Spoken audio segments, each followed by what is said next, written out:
In popular media, we often think of the ruthless, cold-blooded killer as something to be admired, feared, or at the very least, respected. There does seem to be some kind of obsession with the myth of the Hollywood tough guy who is able to enact revenge and violence upon others without fear or hesitation, and that seems to have bled into popular culture. But what would it actually mean for someone to be like that? What personal sacrifices would have to be made, and what irreversible damage would have to be done to someone's psyche to be so indifferent to the suffering of others? Takeshi Kitano's 1993 film Sonatine attempts to answer that. It starts out as a typical yakuza crime thriller, but quickly progresses to a meditation on the space in between violence. It dives into the repercussions of living a violent life and how it affects one's own psyche, as well as one's ability to form relationships with others, as well as the trap of the endless cycle of violence. So stay tuned as I cover the major story beats of Sonatine and how it paints a more realistic portrait of a character forced into a life of violence. We follow the story of Murakawa, a Tokyo-based yakuza enforcer who is sent on a mission to Okinawa to help broker peace among two other allied yakuza clans, the Nakamatsu and the Einan. In the first third of this film, it plays out as a pretty standard gangster flick, with a focus on Murakawa enacting revenge on anyone that disrespects him or doesn't pay up what they owe. In these scenes, we see a very cold indifference to the violence. We see Murakawa torture a man to death while keeping an extremely casual air about him. It's perhaps this very stoic response to violence in the film that at the time had many critics and film scholars confused. Film director Alain Delon, who directed the film La Samurai, said of the acting, What was that? This is not an actor, he only has 3 facial expressions and he almost doesn't talk on top of this. But as we might see later on, I do think there is a purpose to this obvious detachment as a character. As Murakawa gets ready to leave for Okinawa, he gathers up a crew, which includes Ken, his right-hand man, as well as a young yakuza by the name of Suda.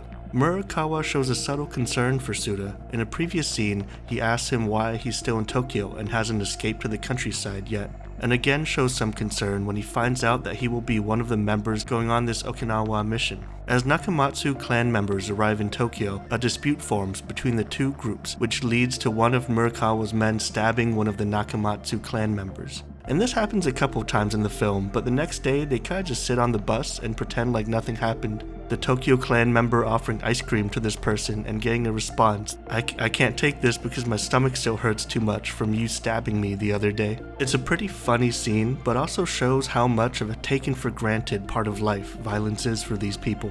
After arriving in Okinawa, the leader of the Nakamatsu says that this whole conflict between his clan and the Einan are due to one of his clan members starting a fight with an Einan member, and the Einan seeking revenge. We also get to meet Ryoji, one of the young Nakamatsu clan members that will play a much larger role later on. This cycle of violence continues, as not long after arriving, the Nakamatsu offices are bombed, leading to the death of many of Murakawa's men, including the young man that Murakawa originally had concerns about bringing along. Later on, there's also a shootout between Murakawa's group and a group of Einan at the bar. This is not the first time that we'll see the never-ending back and forth of the cycle of violence, and we once again see the dispassion that Murakawa has while committing violence, and we start to get a sense for why this might be. He lives in a violent world where lives are brutal and short, and forming attachments to people is dangerous. And we see this stoic response not as a sign of hypermasculinity as we do in other films, but as a defense mechanism from psychological trauma.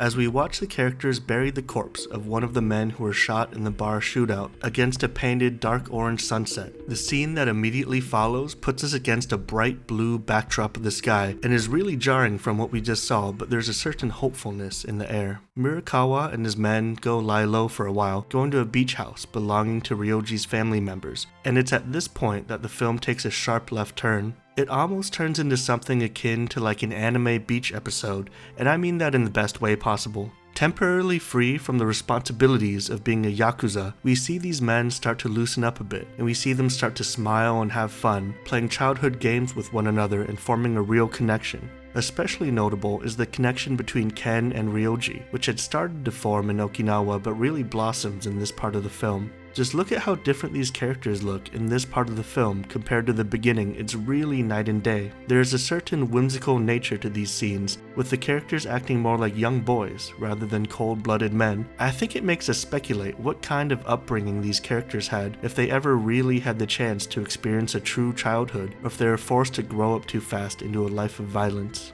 It's not a complete 180 though, as there is an ever-present theme of violence in some of the games. Even when these men get to relax and go somewhere else, we find it impossible for them to completely escape the violent undertones that dictate their lives. One night, Mirakawa has a nightmare and goes outside to the beach to find a woman being sexually assaulted by an unknown man. Mirakawa ends up killing this man, and him and this woman named Miyuki start to form a connection with each other, with her coming to visit the beach house often. We don't ever learn much about Miyuki's backstory, but reading in between the lines, we can also assume that she has had a very rough upbringing.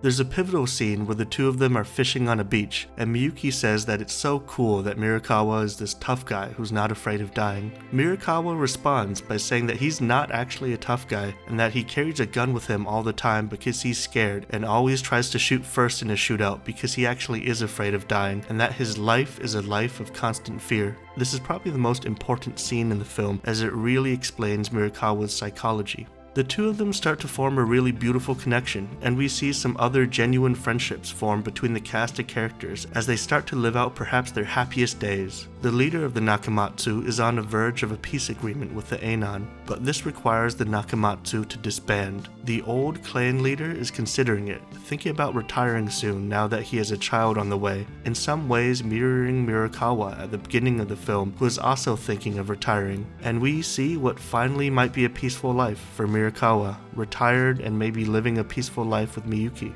But of course, the world they live in is not so simple. An assassin, disguised as a fisherman, kills the clan leader of the Nakamatsu, and we see him slowly encroach on our cast of characters, almost creeping in like a subconscious thought. He then kills our homeboy, Ken, and we pan to a shot of Miyuki and Mirakawa looking completely detached. There's no screaming or crying, no anger, but rather a soft dejection that the illusion of the life that they had had so far just came crumbling down in front of them. I'd like to take this moment to take a quick side note about the movie's poster, which features this vibrant blue Napoleon fish that's been speared to death. It's quite the jarring image, and I think it represents the themes of the film pretty well. Takeshi Kitano has said that the Napoleon fish used to be very common in the seas of Japan, but the population has been ever decreasing. Additionally, he mentions that this fish isn't even good for eating. My personal opinion is that it's a symbol for the futility of violence. What is the point of killing something so beautiful that's becoming endangered that you can't even get value of after it's dead? We can also tie it to how the assassin that ends the illusion of peace is dressed as a fisherman. And finally, we can connect it to the vibrant blue car that we see Mirakawa drive around in the later parts of the film. In this sense, he is like the Napoleon fish, and in this world is destined to die a pointless death that won't curb the cycle of violence. But in this case, though it's too late for Mirakawa, he can still protect the remaining people that he has around him that he cares about. This takes us to the title of the film, Sonatine. It comes from the musical term sonatina, which Kitano has said is one of the first things new piano players learn to play. They first learn the sonatina, and then afterwards they have to make a decision on what to learn next, whether it be classical, jazz, or popular music. Much like how the piano player has to make a decision, Mirakawa too has to make a pivotal decision in this moment on how to respond to the violence. At first, we see a scene where he plays frisbee by himself, throwing it against the wind as the rest of the crew just watch in sad silence. He's at first desperately clinging to the boyish, joyful life that he had just mere hours ago, but we know that it's just a delusion. Mirakawa ends up deciding to take matters into his own hands, however, finding and killing the assassin, and learns that this mission to Okinawa was a suicide mission that his boss had put him on, and that his boss was planning to ally with the Anon all along. With some help from Ryoji, Mirakawa storms into a building where his boss and the Anon are set to meet, and guns down all of the yakuza members in a blaze of violence. At this point in the film, the violence itself has taken such a backseat that we don't even see the faces of the men being slaughtered or what's happening. The film has truly become a film about the space in between violence, and it's not about the gunfight itself, but how it'll affect the lives of the people directly surrounding it. Mirakawa miraculously makes it out alive, but he knows that this cycle of violence will never end. What started as a small dispute between the Nakamatsu and Einan has now turned into a full-on clan war. Miyuki is unharmed and Ryoji manages to escape into the night, but Mirakawa knows that they aren't safe as long as someone wants to get at him. Like the bright blue Napoleon fish whose fate was sealed from the beginning, we watch as Mirakawa drives this bright blue car next to the seaside and decides to end his life. A direct parallel to an earlier scene in the film and a brutal end to a short life lived. By doing this though, Mirakawa believes that he will be able to keep the two remaining people that he cares about, Ryoji and Miyuki, safe from the inevitable violent reaction to his actions. So there we have it, a film that was a complete subversion of the usual yakuza tropes. Typically in yakuza films, there's a theme of redemption or ambiguous justice. The violence has a purpose, and the characters can live out a happy ending at the end of the film. But in this film, we see it being painted as a pointless cycle with no end, and the psychological effects of living a life like this and how there is no escape. Because of this, it's probably not surprising that this film initially received mixed reviews and was a commercial failure in Japan. But fortunately, it eventually picked up traction and positive reviews internationally, and in 1995, Quentin Tarantino actually released the subtitled version to American audiences as part of his Rolling Thunder Pictures collection, and since then, it's gone on to become a bit of a cult classic. So now you know the story of Aniki Mirakawa and how he was able to end the cycle of violence that was affecting him and his loved ones. If you got the chance to see this movie, please let me know what you thought about it in the comments, and subscribe if you want to see more videos like this.